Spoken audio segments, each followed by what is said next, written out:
Can't believe the colony held out as long as it did.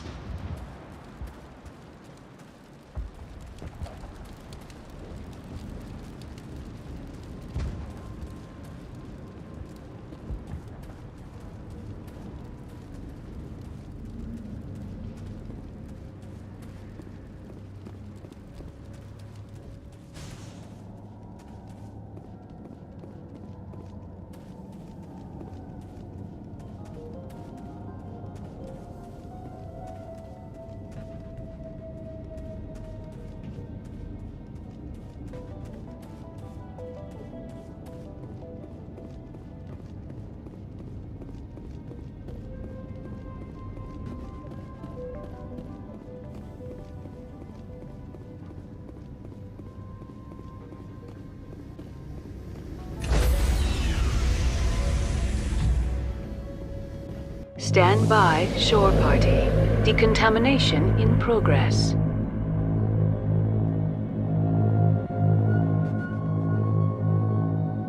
Decontamination in progress.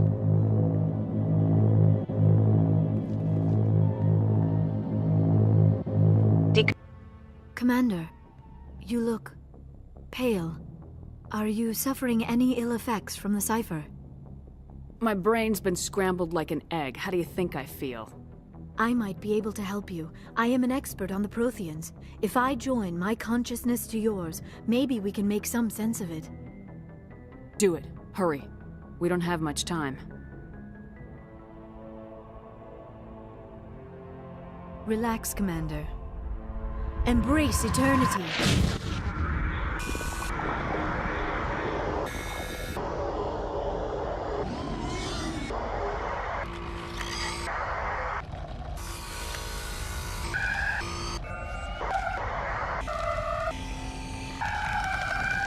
That was incredible. All this time, all my research, yet I never dreamed. I am sorry. The images were so vivid. I never imagined the experience would be so intense. You are remarkably strong-willed, Commander. What you have been through, what you have seen, would have destroyed a lesser mind. Did you see anything? The beacon on Eden Prime must have been badly damaged. Large parts of the vision are missing. The data transferred into the Commander's mind is incomplete.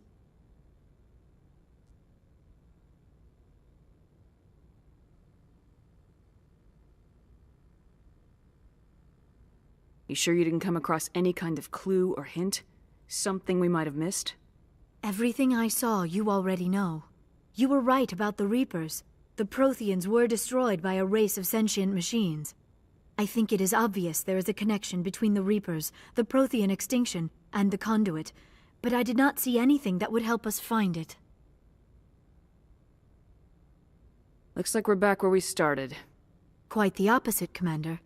I think my knowledge of the Protheans will prove useful before this is over.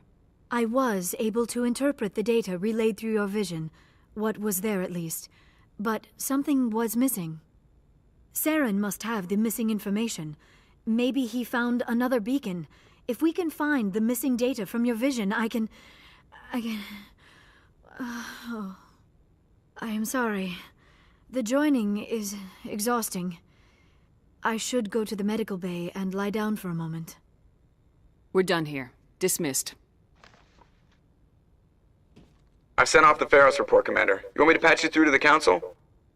Patch him through, Joker. Setting up the link now, Commander. Commander, is this some kind of game? Are you calling in a report just so you can cut us off again? Don't piss me off and I won't disconnect you. You don't make demands on us, Shepard. Spectres answer to the Council, not the other way around. You need to back off and let me do my job. Of course, Commander. We received your files on Pharos. Things would have been much easier if Exogeny had told you about the Thorian. You might have been able to capture it for study instead of destroying it. The only reason to study a creature like that is to figure out how to kill it. Yes, kill it. That's how you humans usually deal with things you don't understand. The Thorian enslaved and killed innocent civilians. Perhaps it's for the best then. At least the colony was saved. Of course it was saved. Shepard would go to any lengths to help a human colony.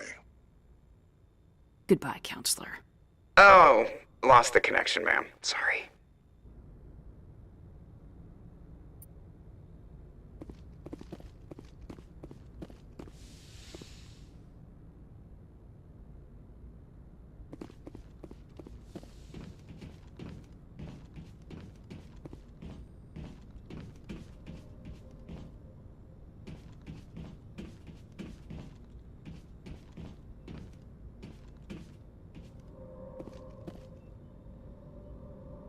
Good timing, Commander. We got a transmission coming in from the Citadel. Top priority clearance. I'll take it in the comm room.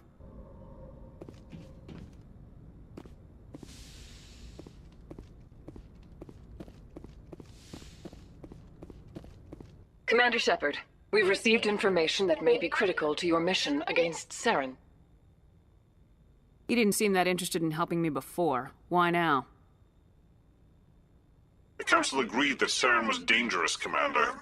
That was why we made you a Spectre. We only balked at unleashing the full force of the Citadel fleet against him. Nobody on the Council wants to see you fail, so we contacted you with this latest information. We've received an urgent message from one of our infiltration regiments in the Traverse. You mean spies? Spectres tend to attract attention, Commander, but they are only one arm of the Council. Special task groups are often a better option for monitoring developing situations. We currently have several infiltration units scattered throughout the border regions of Citadel space.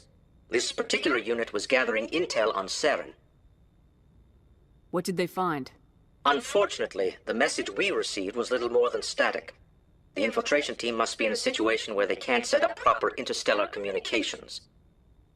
But the message was sent on a channel reserved for mission-critical communications. Whatever they were trying to tell us, we know it was important. Considering your interest in Saren, we thought you might want to investigate this. Find out what happened to our team. The signal originated from the planet Vermeer. I'll look into it. The Council prefers not to become involved in the specifics of Spectre activities. We only want you to be aware of all your options, including Vermeer. Good luck, Commander Shepard. We will keep you advised if we learn anything else.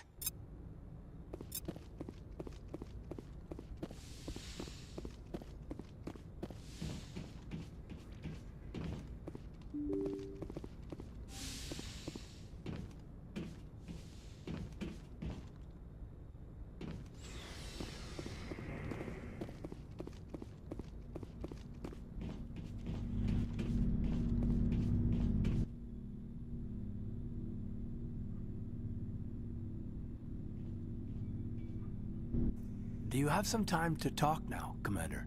Of course. Have a seat. We've played it pretty close to the book so far, but we're a long way from backup. We've got some tough calls to make. I'm just saying, try to leave yourself a way out. I've seen what cutting corners can do, and I'd hate to have that happen to you, Shepard. Commander? That's not the appropriate way to address your commanding officer, Lieutenant. I wasn't speaking to you as my commanding officer, ma'am. I don't want to send any bad signals. Just, working on what I've picked up. You tell me if I'm going too far. We haven't had much off-duty time to talk. You have an issue with how things are going? I'm not questioning any decision you've made, Shepard. Let me be clear about that. It's just my experience that once someone lets something slide, it tends to pick up speed. Do you get my meaning? Talk to me, Caden. You got a little black rain cloud sitting over your head. I'll try to keep the deck dry. You know the records about the biotic training out on Jump Zero? They're all classified, because the Alliance made mistakes. After first contact, Kinetics was set up to track Element Zero exposures and develop implants for humans. Once we had an embassy on the Citadel, Kinetics could bring in experts instead of taking it slow. I'm sure Kinetics did what they thought was best. It wasn't best for us. They brought in an ex-military Turian named Commander Vernus. To introduce himself, he liked to say, "I was at the helm of the dreadnought that killed your father." Well, I told him my dad wasn't in the war. He'd retired to Vancouver. My family had an inland home that matured to new beachfront. Vernus had it in for me after that. He cut corners, pushed hard. I mean, you either came out a Superman or a wreck. A lot of kids snapped. A few died. The point of all of this, I guess, is that when you cut corners, it's not always obvious who pays for it. So why are you telling me this? Is there something I can do to help you get over it? I'm 32, Shepard. You don't serve as long as I have without coming to terms with yourself. You also learn that if someone is special to you, you help them. Try to keep them from making mistakes. Special, huh? If I'm out of line, just say the word. You're not out of line, Caden. But there are regs. I get you, Shepard. I don't make a habit of complicating the chain of command. Just think about what I said. Just trying to get a sense of where the crew's at. Thoughts? I've wasted enough of your time for now, Commander. We'll have time for personal debriefings later. What's your opinion on the last mission? I'm glad there aren't many aliens like the Thorian. I don't think my stomach could take it. Hell of a deal you worked out with Jong, though. If I ever get a speeding ticket, I want you to be my advocate. We'll talk later, Caden. I'd like that.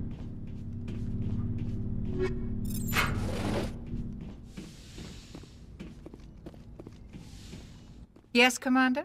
Is there something you need? How did you end up serving on an Alliance ship?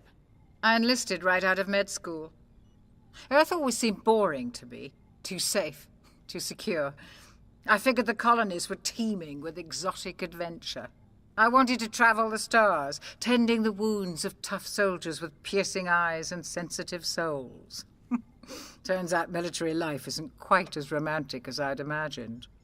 But humanity needs the Alliance if we want to keep expanding through the Traverse, and the Alliance always needs good doctors. So I stayed on to do my part. Ever think you made the wrong choice? Sometimes I think about opening a private practice back on Earth, or maybe taking a position at one of the new med centers out in the colonies. But there's something special about working on soldiers. If I left the Alliance now, I'd feel like I was abandoning them. How well do you know the Lieutenant? I'd never worked with him before this mission. But he has an impressive service record, over a dozen special commendations. Tends to keep to himself, though. Maybe because of the headaches. It's not easy being an L2. What does that have to do with it? Well, most biotics now use the L3 implants. Lieutenant Alenko was wired with the old L2 configuration. Sometimes there are complications. What kind of complications? Severe mental disabilities, insanity, crippling physical pain. There's a long list of horrific side effects. Caden's lucky. He just gets migraines. I should go. Goodbye, Commander.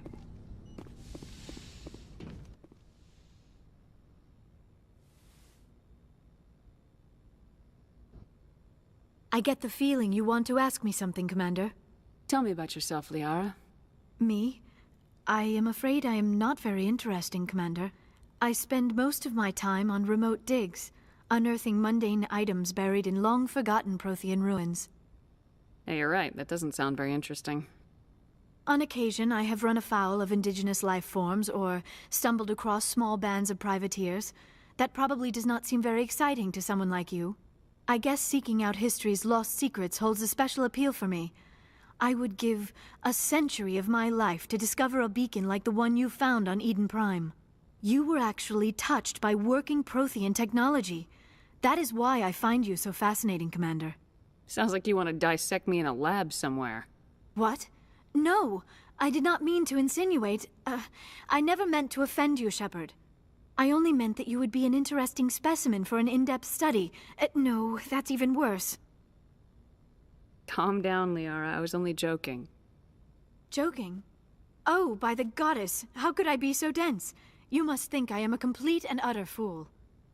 Now you know why I prefer to spend my time in the field with data disks and computers. I always seem to say something embarrassing around other people. Please, just pretend this conversation never happened. Do you know why Benezia joined up with Saren? I don't understand it. She was always outspoken about the need for the Asari to become more involved in shaping galactic events. Maybe she thought allying herself with Saren would somehow be for the greater good in the long run. At least I hope so. Any chance she's in this for power or personal gain? No, not the Benezia I knew. But I hadn't spoken with my mother in many years. She may have changed. I'd like to know more about the Asari. We were the first species to discover the Citadel. We were instrumental in forming the Council, And we always strive to be the voice of peaceful cooperation in galactic disputes. My people believe we are all part of a single galactic community. Each species contributes something to the greater whole. Although we seek to understand other species, it seems few of them seek to understand us. The galaxy is filled with rumors and misinformation about my people. Like what? Most of the inaccuracies are centered around our mating rituals. My species is monogendered. Male and female have no real meaning for us. We still require a partner to reproduce. This second parent, however, may be of any species and any gender. So you'll have sex with anything? Now you see how rumors get started. Physical contact may or may not be involved, but it is not an essential element of the union. The true connection is mental. Our physiology allows us to meld with other beings. We can touch the very depths of their minds. We explore the genetic memory of their species. We share the most basic elements of their individual and racial identities. We then pass these traits on to our daughters. It is how we learn to grow as a species and how we develop a greater understanding of other races. What happens to your partner after the union? Every relationship is different. Some unions are a single encounter with both parents parting ways afterwards. Others can be more long-term. Sometimes an Asari and her partner will stay together for many decades. Do you know who Matriarch Benezia chose as her partner? She rarely spoke of her partner. Though I know my father, if you want to use that term, was another Asari. I thought you always needed another species to serve as one of the parents. Think about it, Shepard. If we were not able to mate with our own species, we would have died out long before we ever mastered spaceflight and left our homeworld. Union with our own kind is no longer common, not for the purposes of reproduction. Most Asari believe it weakens our species. Asari daughters inherit racial traits from the father species. If both parents are Asari, then nothing has been gained, or so conventional wisdom would hold. I am what is sometimes called a pureblood, though no Asari would ever be cruel enough to say the word to my face. It is a great insult among my people. It is possible Benezia's partner was embarrassed by their union. She may have been too ashamed to publicly acknowledge me as her offspring. Why agree to the union if she didn't want any children? I cannot answer that. This is all speculation on my part. It is possible she wanted to be part of my life, but something happened to her before she had the chance. Benezia never spoke of her partner. Whatever happened, it caused her too much pain to dwell on it. She raised me by herself, though that is not uncommon. Many Asari raise their children alone, particularly if the father species is short-lived. Often the partner will pass on long before the child reaches maturity. You Asari live for 1,000 years. What happens when your partner dies? Few sapient species live as long as my kind. We have learned to take a philosophical approach to our unions. We do not focus on the inevitable loss of our partners. Instead, we enjoy the time we spend with them. And even after they're gone, a part of them lives on in us. The union is a connection that transcends both time and space. I should go. Goodbye, Shepard.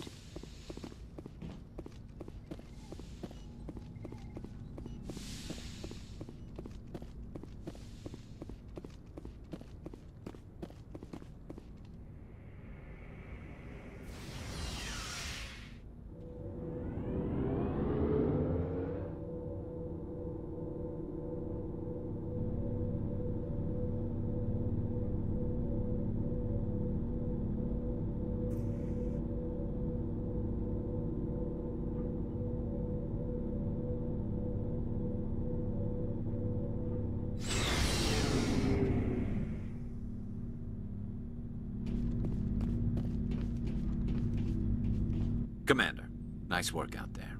I knew working with the Spectre would be better than life at CSEC. Have you worked with the Spectre before? Well, no, but I know what they're like. Spectres make their own rules. You're free to handle things your way. At CSEC, you're buried by rules. The damn bureaucrats are always on your back. Being a Spectre does have its advantages. Exactly my point.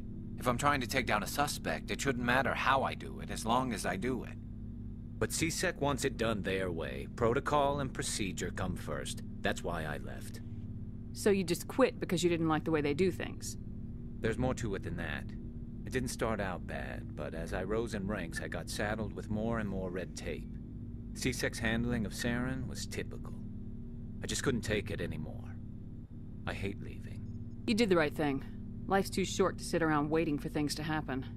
Yeah, you're probably right. Either way, I plan to make the most of this. And without C-Sec headquarters looking over my shoulder, well, maybe I can get the job done my way for a change. As long as you do your job well, you're free to go about your business as you see fit.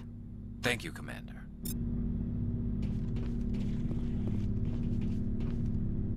Commander? What's your opinion of the last mission? Gotta admire those colonials. That's about the worst place for a colony I've ever seen. Given the option, I'd get the hell out of Dodge. Do you have a few minutes to talk? One-on-one?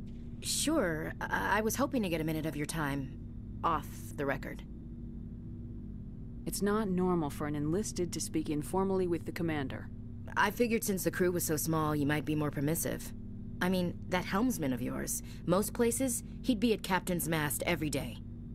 I know things are different aboard the Normandy, but I'm concerned about the aliens, Vicarian and Rex. With all due respect, Commander, should they have full access to the ship? You don't trust their motives because they're not human. This is the most advanced ship in the Alliance Navy. I don't think we should give them free rein to poke around the vital systems. Engines, sensors, weapons.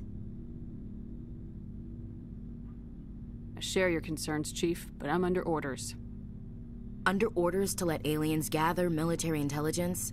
I can't believe that was the Alliance's intention.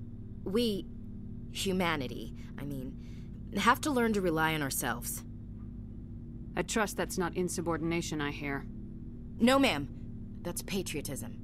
As noble as the council members seem now, if their backs are against the wall, they'll abandon us. Yeah, the council's had a grudge against us since the First Contact War. I don't think it's a grudge. I think it's... Look, if you're fighting a bear and the only way for you to survive is to sick your dog on it and run, you'll do it. As much as you love your dog, it isn't human.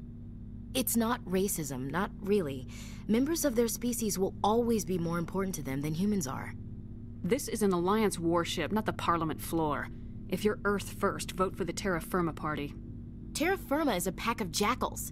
The founders had ideals. These days they just play off xenophobia and bigotry. I hope my reasons are more rational. My father, grandfather, great-grandmother, they all picked up a rifle and swore the oath of service. I guess we just tend to think of Earth's interests as our own. It doesn't sound like you've worked with aliens before. No, ma'am. Mainly I've been groundside, part of the surface garrison forces. I did get a rotation on a space station for training. Every Marine a rifleman, every rifleman ZG certified. Guess you make a habit of second-guessing your superiors. No, ma'am. I never knew my family. Grew up an orphan on Earth. Anybody in your family I'd have heard of? Couldn't say, Commander. So why are you out here? Just trying to get away from Earth? No. The future of humanity is out here. There's so much we haven't seen yet. Yeah. I still remember my first field exercise on Titan. When we hit mud, the reality hit me. I'm the first person who ever stood here. Then my drill instructor kicked me in the ass. I went face first into the muck. He spent the next 5 minutes chewing me out for gold bricking. Don't tell me you had Gunny Ellison. He's the only one who uses that word to describe shirking duty. Oh, Lord. You went to the Macapog boot camp, too? Yeah. Gunny Ellison's still reaming out recruits down there. Kicking ass and using words like inveigle and pusillanimous. All right, I can see where your concerns are coming from, Williams. But this is a multilateral mission. You're gonna have to work with aliens, like it or not. It won't be a problem, Commander. You say jump, I say how high. You tell me to kiss a Turian, I'll ask which cheek. I'm glad there won't be a problem. Anything else you need, Commander? Dismissed, Chief. Ma'am. Shepard, what can I do for you? What's your story, Rex? There's no story. Go ask the Quarian if you want stories. You Krogans live for centuries. Don't tell me you haven't had a few interesting adventures. Well, there was this one time the Turians almost wiped out our entire race. That was fun. Yeah, they tried the same with us, but we fought them off. It's not the same. Seems similar enough to me. So your people were infected with a genetic mutation? An infection that makes only a few in 1,000 children survive birth? And I suppose it's destroying your entire species? You're still here. Can't be all that bad. I don't expect you to understand, but don't compare humanity's fate with the Krogan. I was just making conversation. I wasn't trying to upset you. Your ignorance doesn't upset me, Shepard. As for the Krogan, I gave up on them long ago. The genophage infected us, but it's not what's killing us. Are your people really dying? We're sure not getting any stronger. We're too spread out. None of us are interested in staying in our own system. Lots of species have left their homes and prospered. But they go to colonize new worlds. We're not settlers. We're warriors. We want to fight. So we leave. Hire ourselves out. And most of us never go back. What can you tell me about the genophage? Ask the Solarians if you want details. They made it. All I know, it makes breeding nearly impossible. Thousands die in stillbirth, and most never get that far. Every Krogan is infected, every one. And no one's rushing to find a cure. Why don't the Krogan try to find a cure? When was the last time you saw a Krogan scientist? You ask a Krogan, would he rather find a cure for the genophage or fight for credits? He'll choose fighting every time. It's just who we are, Shepard. I can't change that. Nobody can. So long, Rex. Shepard.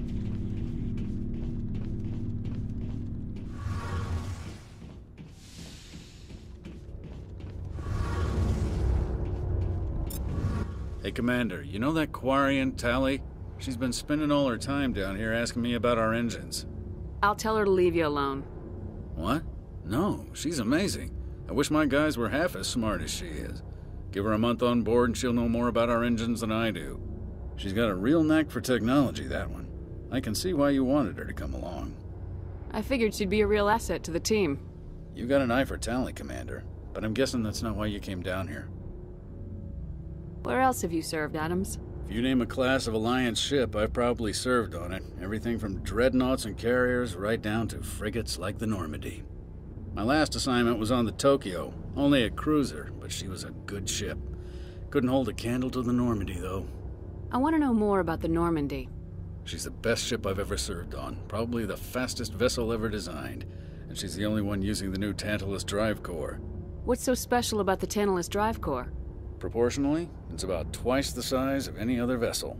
Not only are we faster, but we can run at FTL speeds longer before we have to discharge the core. Fill me in on the IES stealth system. How does it work exactly? You can't hide a ship out in space. They emit too much heat and radiation, too easy for sensors to pick them up, unless you find a way to capture those emissions. So our stealth systems trap the energy we give off in storage sinks built into the ship itself. No emissions to give away our location. Eventually the sinks have to be vented. More than a few hours silent running and they overheat. Cook us inside our own hull. There's no way for anyone to detect us? A visual scan can still pick us up. Anyone looking out a window can see us plain as day. But you have to be pretty close to get an actual visual out in space. Most vessels rely on scanners. As long as the stealth systems are engaged, they can't see us. Not unless we accelerate to FTL speeds. Why doesn't it work with faster-than-light travel? Cranking up the FTL blue shifts our emissions, pushes them into frequencies too high to capture in the sinks. As soon as we make the jump, it's like setting off a flare. Sensors can pick up our location whenever we enter or exit FTL flight, but for short-range missions, our stealth systems are amazing, and we've got the only one. Carry on, Adams. Aye, aye, Commander. Your ship's amazing, Shepard. I've never seen a drive core like this before. I can't believe you were able to fit it into a ship this small. I'm starting to understand why you humans have been so successful. I had no idea Alliance vessels were so advanced. The Normandy's a prototype, cutting-edge technology. A month ago, I was patching a makeshift fuel line into a converted tug ship in the flotilla. Now, I'm sitting on board one of the most advanced vessels in Citadel space. I have to thank you again for bringing me along. Traveling on a vessel like this is a dream come true for me. I had no idea you found ship technology so interesting. It comes with being a Quarian. The migrant fleet is the key to the survival of my people. Ships are our most valuable resource. But we don't have anything like this. We make do with cast-offs and second-hand equipment. We just try to keep them running for as long as we can. Some of the fleet's larger vessels date all the way back to our original flight from the Geth. I can't believe your fleet's still using ships that are 3 centuries old. They're constantly being repaired, modified, and refitted. They aren't pretty, but they work. Mostly. We've tried to make ourselves as independent as possible on the flotilla. Grow our own food, mine, and process our own fuel. But some things we just can't make on our own. A patch to maintain the hull integrity requires raw materials we just don't have. That's why our pilgrimages are so important. Tell me about your people. Our lives aren't easy. Resources are scarce, and we are constantly on the move. Everything we do must in some way contribute to the continuation of the migrant fleet. There are 17 million Quarians in the flotilla, and each of us relies on the others for survival. The bonds among my people are strong. Unfortunately, we have had to surrender many of the freedoms and civil liberties other species take for granted. What kind of freedoms? Well, it's illegal for parents to have more than one child. If our population grows too much, it would strain our resources to their breaking point. Of course, we also can't allow our numbers to become too few. If our population is in decline, the rule against single births is temporarily repealed. In extreme cases of population decline, incentives are even offered to encourage multiple births, though the Conclave hasn't had to take such measures in nearly a century. That's your government. The Conclave is our civilian branch of government. Each ship can elect a representative to serve on the Conclave and make decisions that affect the fleet as a whole. On matters that affect an individual ship, however, the captain has the final say. It's a tradition that dates back to the early days, when the fleet was governed by martial law. Fortunately, most captains nowadays are smart enough to have an elected council from their crew to give them advice and guidance. So the ultimate power rests with elected officials? In practice, the Conclave and the respective council for each ship tend to set the rules that govern our daily lives. But in theory, we are still under military jurisdiction. The 5 top-ranking military officials in the fleet serve on the Admiralty Board. These 5 have the power to overrule any decision by the Conclave in case of emergency. To do so requires unanimous agreement among the Admiralty, and they can only do this once. After that, the entire board must resign their posts. It's a safeguard that served us well. In nearly 3 centuries, the Admiralty Board has only overruled the Conclave 4 times. I want to know more about the Geth. I doubt I can tell you anything you don't already know. It's been almost 3 centuries since they drove my people into exile. All I know is the story of their origins. What they were when we created them, and how they turned on us. Interesting. The Geth were originally created to serve as an automated manual labor force. Initially, their intelligence was as limited as any VI.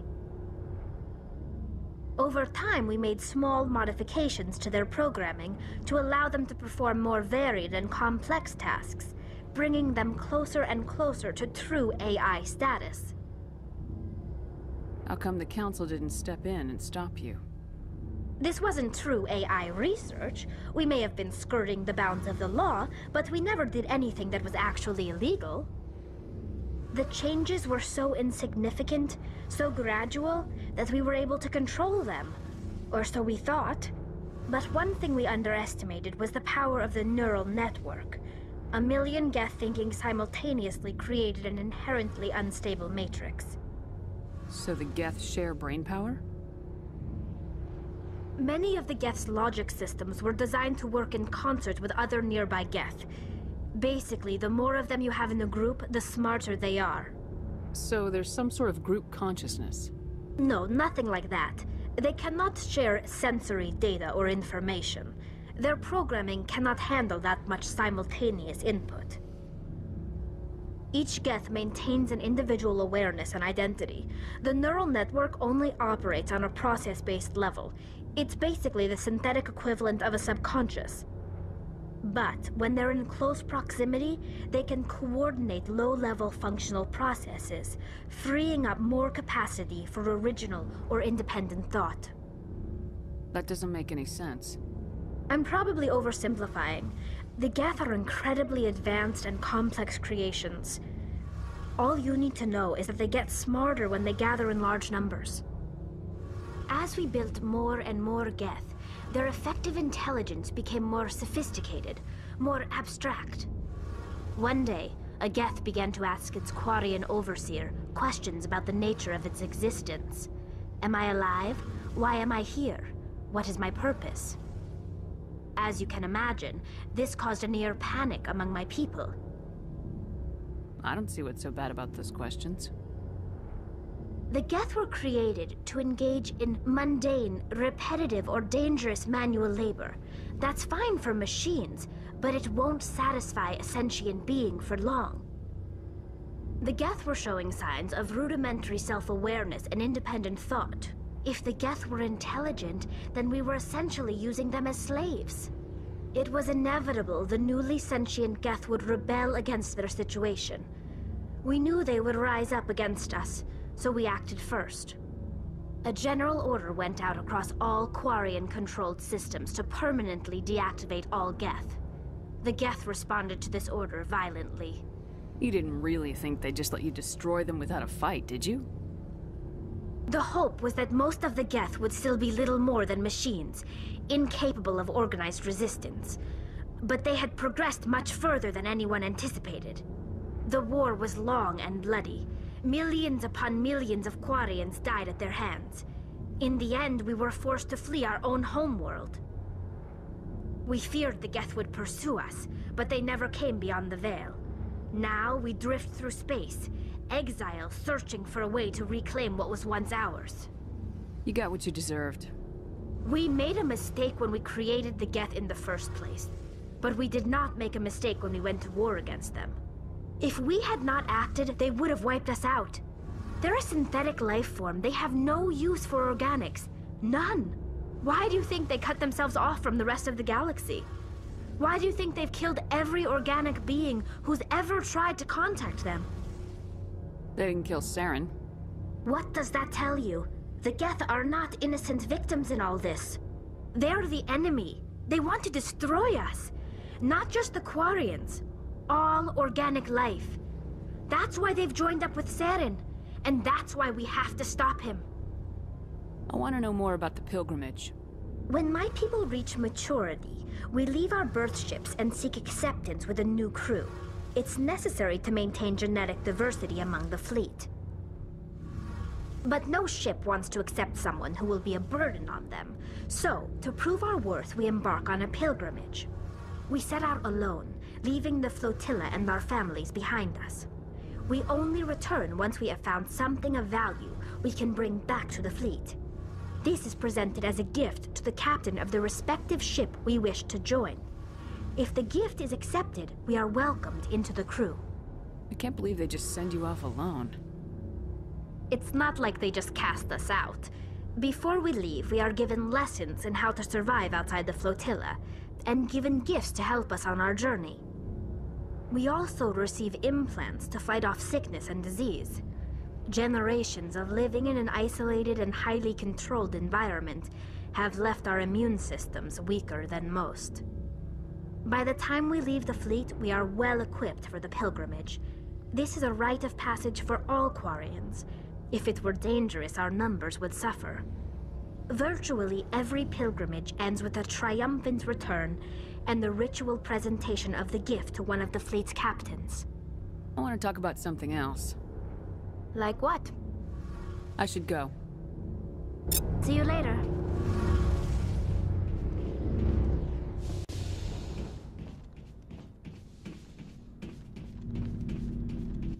Hey, Commander. Looking for some extra supplies before you head out? What have you got? Whatever you want. Armor, weapons, mods. It's not standard Alliance issue, but that's not necessarily a bad thing.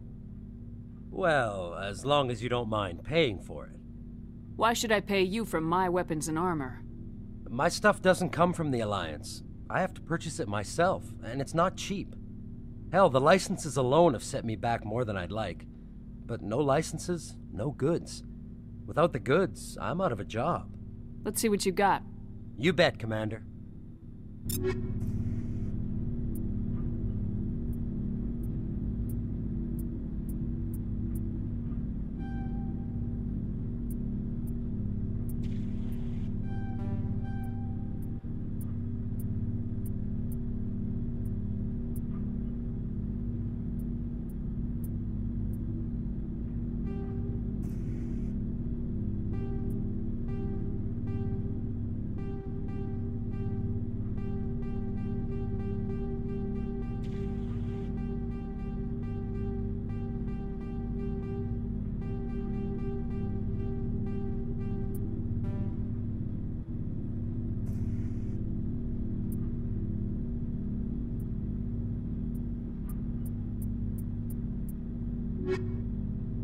Looking for supplies? What are licenses? Why do you need them? Manufacturers sell licenses. Each license allows me to buy and sell a certain brand of products. I already have several basic ones, but you'll need to buy more if you want me to bring in different brands. Many of the best licenses are hard to get, but they're well worth the cost if you can find them. What do the different manufacturers offer? There are too many for me to keep track of, but each license will explain what it's good for. How often will you get new items? Well, that depends on how many licenses you've purchased, but I'll rotate items on a regular basis regardless. And anytime we land someplace with a big enough port, I'll buy, sell, and trade whatever I can. Check back often. I need to move items quickly, so only the most basic items will be stocked consistently. Not right now, thanks. No problem. Keep checking back.